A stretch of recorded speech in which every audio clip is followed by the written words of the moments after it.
La apatía y la depresión. La apatía es la creencia de que no puedo. Es la sensación de que no podemos hacer nada acerca de nuestra situación y nadie puede ayudarnos. Es la desesperanza y la impotencia. Se asocia con pensamientos como ¿a quién le importa? ¿De qué sirve? Es aburrido. ¿Por qué molestarse? No puedo salir ganando de ningún modo. Este es el papel que exhibe Eeyore, el taciturno personaje de Winnie the Pooh, que en los dibujos animados dice, oh, bueno, no haremos nada bien de todas formas. Desaliento, derrota, imposibilidad, dureza extrema, soledad, aislamiento, separación, retirada, sentirse cortado, desolación, depresión, empobrecimiento, frustración, pesimismo, descuido, falta de sentido del humor, vacío, absurdo, ociosidad, desamparo, fracaso, cansancio extremo, desesperación, confusión, olvido, fatalismo, demasiado tarde, demasiada vejez, demasiada juventud, mecanicismo, condena, negatividad, tristeza, inutilidad, pérdida, sinsentido e indiferencia. El propósito biológico de la apatía es conseguir ayuda, pero parte de la sensación es que no es posible recibirla. Una proporción importante de la población mundial funciona en el nivel de la apatía. No tienen ninguna esperanza de ser capaces de satisfacer sus necesidades básicas ni de que llegue la ayuda de cualquier otra parte. La personalidad media suele ser apática en algunas áreas de la vida y solo de vez en cuando se enfrenta a una apatía abrumadora, como situación vital generalizada. La apatía indica una falta de energía vital y está cerca de la muerte. Esto se observó durante el bombardeo de Londres en la Segunda Guerra Mundial. Los niños fueron trasladados a guarderías remotas en zonas seguras de Inglaterra, donde se atendían convenientemente sus necesidades físicas, nutricionales y médicas. Sin embargo, desarrollaron apatía, perdieron el apetito y la tasa de mortalidad era alta. Se descubrió que la apatía era el resultado de la falta de cariño y cercanía emocional de la figura materna. Se trataba de un estado emocional, no físico. Sin amor y afecto, perdían la voluntad de vivir. En nuestro país vemos áreas económicamente deprimidas donde la población se vuelve apática. Cuando las personas de estas zonas aparecen en las noticias de la televisión, a menudo lo hacen con comentarios tales como «Cuando el subsidio se agote, supongo que pasaremos hambre. No hay esperanza para nosotros». Los sentimientos de apatía, en relación con la técnica de dejar ir, pueden aparecer como resistencias que toman la forma de actitudes y pensamientos de este tipo. De todos modos, no va a funcionar. ¿Cuál es la diferencia? Aún no estoy preparado para esto. No puedo sentirlo. Estoy demasiado ocupado. Estoy cansado de dejar ir. Estoy demasiado abrumado. Me olvidé. Estoy demasiado deprimido. Estoy demasiado dormido. La manera de salir de la apatía es recordarnos a nosotros mismos la intención de conseguir ser más libres para ser más eficaces y felices y abandonar la resistencia a la técnica. No puedo frente al no quiero. Otra manera de superar la apatía es ver la compensación que recibimos por no abandonar la actitud apática. Esta compensación puede tomar la forma de excusas encubiertas que ocultan el miedo. Como en realidad somos seres muy capaces, la mayoría de los no puedo son en realidad un no quiero. Tras los no puedo o los no quiero, con frecuencia hay un temor. Entonces, cuando nos fijamos en lo que está detrás del sentimiento, ascendemos en la escala de la apatía al miedo. El miedo es un estado de energía superior a la apatía. Al menos el miedo empieza a motivarnos a actuar y, en esa acción, podemos volver a entregar el miedo y pasar a la ira, el orgullo o el coraje. Todos ellos estados superiores a la apatía. Tenemos un típico problema humano y veamos cómo funciona el mecanismo de entrega para liberarse de una inhibición. Una de las inhibiciones más comunes es la de hablar en público. Al nivel de la apatía, en esta área decimos, oh, no puedo hablar en público, es demasiado agobiante. De todas formas, nadie querrá escucharme, no tengo nada que decir. Si recordamos nuestra intención, veremos que la apatía encubre el temor. Es decir, que la idea de hablar en público para nosotros es aterradora, no hay ninguna esperanza. Y esto aporta cierta claridad. No es que no podamos hacerlo, simplemente nos da mucho miedo. En la medida en que sentimos y soltamos ese miedo, vemos que deseamos hacer las mismas cosas que tememos.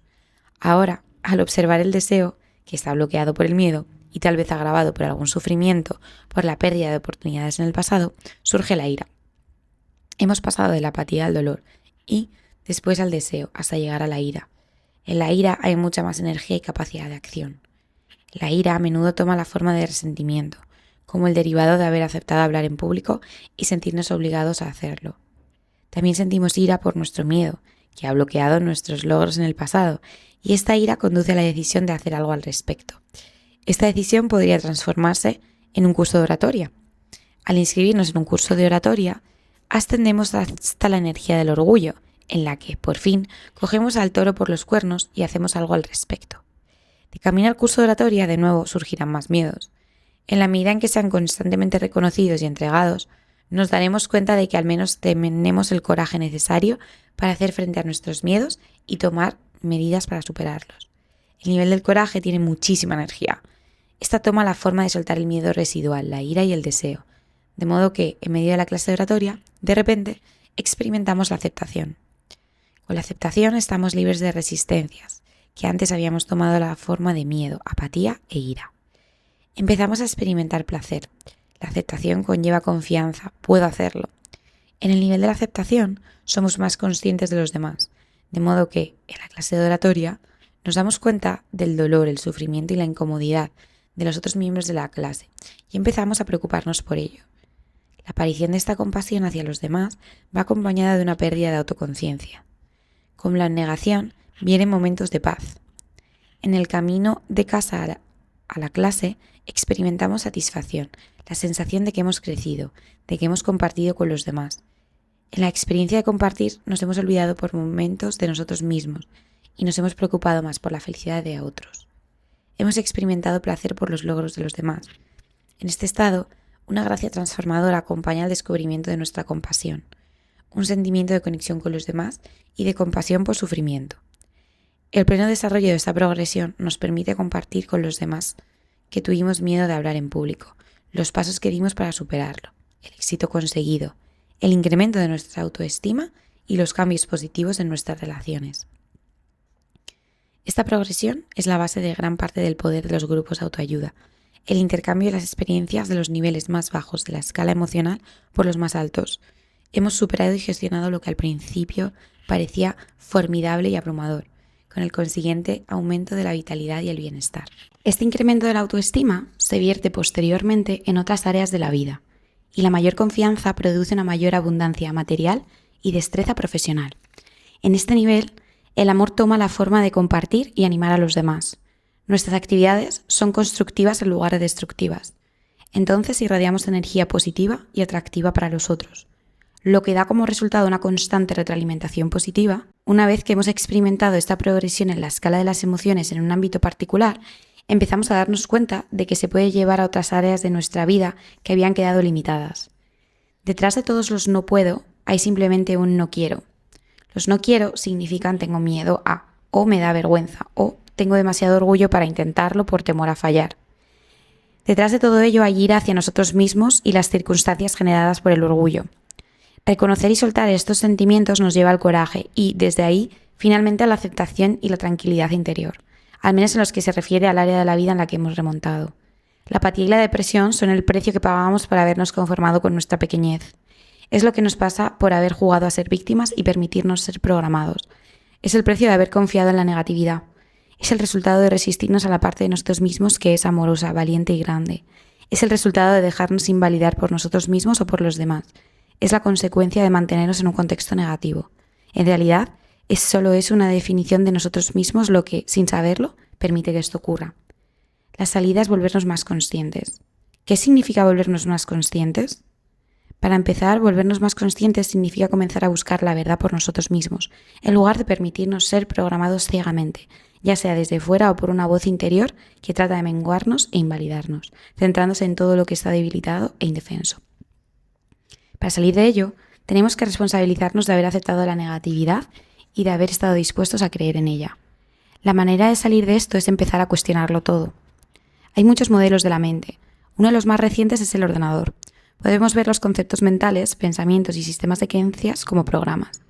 Debido a que son programas, pueden ser cuestionados, cancelados o invertidos. Los programas positivos pueden reemplazar a los negativos si así lo elegimos. Nuestra pequeñez está muy dispuesta a aceptar la programación negativa. Si nos fijamos en el origen de nuestros pensamientos, dejaremos a un lado la vanidad de etiquetarlos como nuestros y, por lo tanto, sacrosantos. Aprenderemos a verlos objetivamente. Descubriremos que a menudo tienen sus orígenes en la primera infancia y en la educación que nos dieron nuestros padres, familiares y maestros, así como la poca información que recopilamos de los compañeros de juego, los periódicos, las películas de televisión, la radio, la iglesia, las novelas y los estímulos recibidos por nuestros sentidos. Todo esto continuó sin darnos cuenta, sin haber ejercido ninguna elección consciente. No solo eso, sino que por nuestra inconsciencia, ignorancia, inocencia e ingenuidad y por la propia naturaleza de la mente, terminamos con una combinación de toda la basura negativa que predomina en el mundo. Además, llegamos a la conclusión de que se aplicaba a nosotros personalmente. A medida que nos volvemos más conscientes, descubrimos que tenemos elección. Podemos dejar de dar autoridad a todos los pensamientos de la mente, cuestionarlos y averiguar si realmente hay algo de verdad en ellos. El estado emocional de apatía se asocia con la creencia no puedo.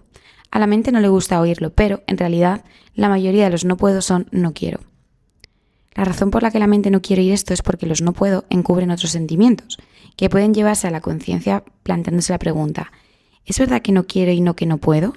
Si acepto que no quiero, ¿esta situación provocará esto y cómo me sentiré? A modo de ejemplo, digamos que tenemos un sistema de creencias que no nos permite bailar.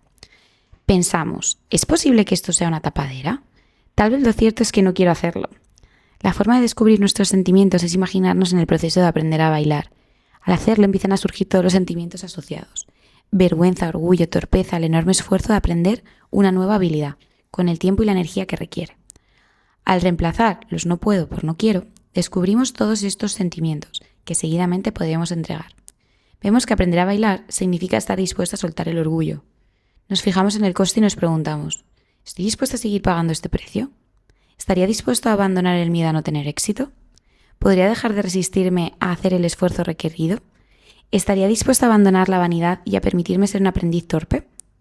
¿Puedo dejar mi mezquindad y pequeñez para pagar las lecciones y dedicar tiempo? A medida que entregamos los sentimientos asociados, queda claro que la verdadera razón es la falta de voluntad, no la incapacidad. Debemos recordar que tenemos libertad para reconocer y entregar nuestros sentimientos, y también somos libres de no hacerlo. Cuando examinamos nuestros no puedo y encontramos que son en realidad no quiero, eso no significa que tengamos que dejar ir los pensamientos negativos que derivan en el no quiero. Somos perfectamente libres de negarnos o a dejarlos. Somos libres de aferrarnos a la negatividad tanto como queramos. No hay ninguna ley que diga que tengamos que renunciar a ella. Somos agentes libres. Sin embargo, se produce una gran diferencia en nuestro concepto de nosotros mismos al darnos cuenta de que no quiero hacer algo es un sentimiento bastante diferente de soy una víctima y no puedo. Por ejemplo, si queremos, podemos elegir odiar a alguien, podemos elegir culparlo, podemos elegir culpar a las circunstancias, pero al ser más conscientes y darnos cuenta de que estamos eligiendo libremente, esta actitud nos sitúa en un estado de conciencia más elevado y, por tanto, con mayor poder y dominio que si somos víctimas indefensas de un sentimiento. Culpar. Uno de los mayores bloqueos a superar para salir de la depresión y la apatía es la tendencia a culpar. Culpar es todo un tema en sí mismo. Examinarlo puede resultar gratificante. Para empezar, culpar conlleva muchas recompensas. Conseguimos ser inocentes, podemos disfrutar de la autocompasión, además de ser mártires, víctimas y los destinatarios de las simpatías. Tal vez la mayor recompensa de culpar es que conseguimos ser víctimas inocentes. El otro es malo. Vemos este juego constantemente en los medios de comunicación, en interminables representaciones dramatizadas de culpabilidad con multitud de controversias, insultos, persecuciones a cientos de personajes y demandas legales. Además de la recompensa emocional, culpar tiene considerables beneficios económicos. Por tanto, ser la víctima inocente es un plan tentador, ya que a menudo se recibe una recompensa económica. Hace muchos años hubo un ejemplo de esto en la ciudad de Nueva York que se hizo famoso. Se produjo un accidente en el transporte público. Las personas salieron por la puerta delantera del vehículo. Se reunieron en un pequeño grupo y recopilaron sus nombres y direcciones para gestionar un futuro beneficio económico. Los peatones curiosos entendieron rápidamente la situación y, con discreción, se subieron a la parte trasera del vehículo para salir por la delantera como heridos, víctimas inocentes. No habían sufrido el accidente, pero iban a recoger el premio. Culpar es la mayor excusa del mundo. Nos permite seguir siendo limitados y pequeños sin sentirnos culpables, pero tiene un coste, la pérdida de la libertad. Además, el papel de víctima conlleva percibirse como débil, vulnerable e indefenso, que son los principales componentes de la apatía y la depresión. El primer paso para dejar de culpar es ver que estamos eligiendo culpar. Otras personas, en circunstancias similares, han perdonado, olvidado y gestionado la misma situación de una manera totalmente diferente. Antes hemos visto el caso de Víctor Frank, que eligió perdonar a los guardias de la prisión nazi y vio un regalo oculto en su experiencia en los campos de concentración. Debido a que otros como Frank eligieron no culpar, esta opción también está abierta para nosotros. Hemos de ser honestos y darnos cuenta de que culparnos porque elegimos culpar. Esta es la verdad, por más justificación que queramos hallar en las circunstancias. No es una cuestión de buenos o malos, simplemente se trata de responsabilizarnos de nuestra propia conciencia. Es muy distinto saber que elegimos a creer que tenemos que culpar. En estas circunstancias la mente suele pensar, bueno, si las otras personas o acontecimientos no tienen la culpa, entonces debo ser yo. Pero culpar a los demás o culparse a uno mismo es innecesario. La atracción de culpar surge en la primera infancia, como un hecho cotidiano en el aula, el patio de recreo o en casa con los hermanos. Culpar es el tema central de los interminables procesos judiciales y demandas característicos de nuestra sociedad. En realidad, culpar solo es otro de los programas negativos que hemos permitido que nuestra mente adquiera, porque nunca nos hemos parado a cuestionarlo. ¿Por qué algo siempre debe ser un fallo de alguien? ¿Por qué introducir el concepto de que hay algo malo en la situación? ¿Por qué debe uno de nosotros estar equivocado, ser malo o culpable? Lo que en un momento dado parecía una buena idea pudo no haber salido bien, eso es todo. Los acontecimientos desafortunados simplemente sucedieron. Para superar la necesidad de culpar, es necesario ver la satisfacción secreta y el placer que obtenemos de la autocompasión, el resentimiento, la ira y las excusas que nos damos a nosotros mismos. Y empezar a entregar todas estas pequeñas recompensas. El propósito es pasar de ser una víctima de nuestros sentimientos a elegirlos. Si nos limitamos a reconocerlos y observarlos, comenzamos a desarmarlos y a entregar las partes que lo componen. Entonces estaremos ejerciendo una elección consciente. Así, hacemos un movimiento importante para salir de la ciénaga de la impotencia. Para superar la resistencia y asumir la responsabilidad de nuestros programas y sentimientos negativos, nos conviene ver que provienen de un pequeño aspecto de nosotros mismos. La naturaleza de esta parte más pequeña de nosotros es pensar negativamente, por lo que hay una tendencia inconsciente a aceptar fácilmente su limitado punto de vista. Pero esa no es la totalidad de nuestro ser. Más allá del pequeño ser está nuestro ser, con mayúscula. Es posible que no seamos conscientes de nuestra grandeza interior. Es posible que no estemos experimentándola, pero está ahí. Si nos desprendemos de las resistencias a ella, podremos empezar a experimentarla. Así, la depresión y la apatía son producto de la voluntad de aferrarse al pequeño ser y a su sistema de creencias, y también de la resistencia a nuestro ser superior, que se compone de todos los opuestos de los sentimientos negativos.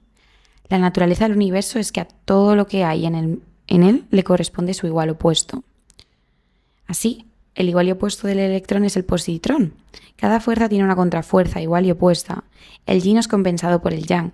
Existe el miedo, pero también el coraje. Existe el odio, pero su opuesto es el amor. Existe la timidez, pero también la valentía. Existe la tacañería, pero también la generosidad. En la psique humana, cada sentimiento tiene su opuesto.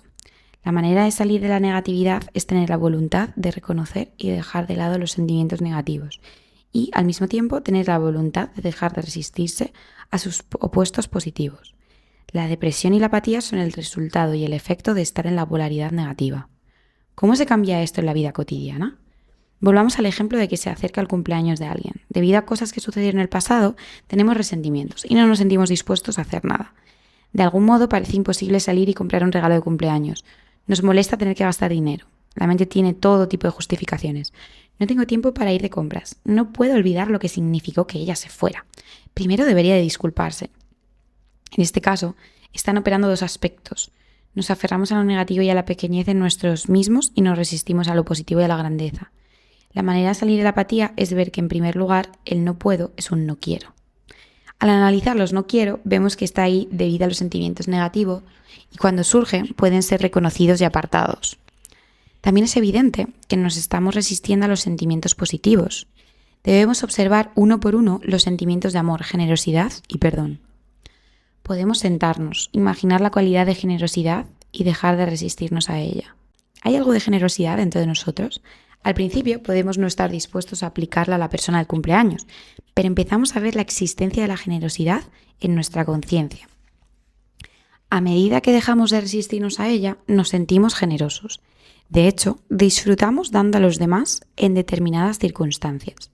Recordamos cómo nos sentimos inundados por un sentimiento positivo cuando expresamos gratitud y reconocemos los regalos que otros nos daban.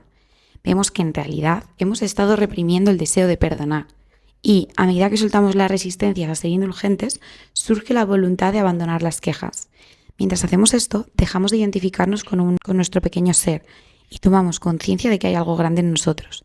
Está siempre ahí, aunque oculto a la vista. Este proceso es aplicable a todas las situaciones negativas.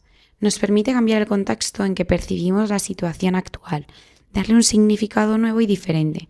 Nos eleva del papel de víctimas impotentes al de seleccionadores conscientes. En el ejemplo que hemos dado, eso no quiere decir que tengamos que salir corriendo a comprar un regalo de cumpleaños. Lo que significa es que ahora somos conscientes de que podemos elegir. Tenemos una mayor libertad de acción y elección. Este es un estado de conciencia muy superior al de la víctima indefensa atrapada por un resentimiento pasado. Según una de las leyes de la conciencia, solo estamos sujetos a una creencia o pensamiento negativo si decidimos conscientemente que es aplicable a nosotros. Somos libres de elegir no incorporar ese sistema de creencias negativos. ¿Y cómo funciona esto en la vida cotidiana? Veamos un ejemplo común. El periódico informa de que la tasa de desempleo se encuentra en su máximo histórico. El presentador de las noticias del telediario afirma: no hay trabajo. En ese momento tenemos la libertad de rechazar o aceptar esa forma de pensar. En su lugar podemos decir: el desempleo no es aplicable a mí. Al negarnos a aceptar la creencia negativa, ya no controla nuestra vida. Según mi experiencia personal, durante los periodos de alto desempleo como en el que siguió en la Segunda Guerra Mundial, no tuve ningún problema para conseguir trabajo. De hecho, podía tener 2 o incluso 3 trabajos al mismo tiempo: lavaplatos, camarero, botónico, taxista, barman, obrero, jardinero y limpiador de cristales. Esto fue consecuencia de un sistema de creencias que decía: el desempleo es aplicable a los demás, pero no a mí. Y donde hay voluntad, hay un camino. También hubo una disposición a renunciar al orgullo a cambio de empleo. Otro ejemplo es el de los sistemas de creencias relacionados con las enfermedades epidémicas. Hace unos años, 14 personas relacionadas entre sí fueron observadas de cerca durante una epidemia de gripe. De las 14, 8 contrajeron la gripe, pero 6 no. Lo importante aquí no es que 8 personas contrajeron la gripe, sino que 6 no lo hicieron. En cualquier epidemia hay personas que no se contagian. Hasta en lo peor de una depresión hay gente que se hace rica, incluso millonaria. La idea de pobreza era contagiosa en aquellos días, pero de alguna manera esa gente no la incorporó, por lo que no fue aplicable a ella. Para que la negatividad sea aplicable a nuestra vida, primero debemos suscribirla y después darle la energía de nuestra creencia. Si tenemos el poder para manifestar la negatividad en nuestra vida, obviamente nuestra mente también tiene el poder de hacer realidad su contrario. Elegir lo positivo. Un efecto sorprendente de la voluntad de soltar la negatividad es el descubrimiento de que existe el polo opuesto de los sentimientos negativos. Hay una realidad interna que podemos llamar nuestra grandeza interior o ser superior. Tiene mucho más poder que la negatividad interna. A cambio de soltar las recompensas que recibíamos a la posición negativa, nos sorprenden las recompensas derivadas del poder de nuestros sentimientos positivos. Por ejemplo, cuando dejamos de culpar, experimentamos el perdón.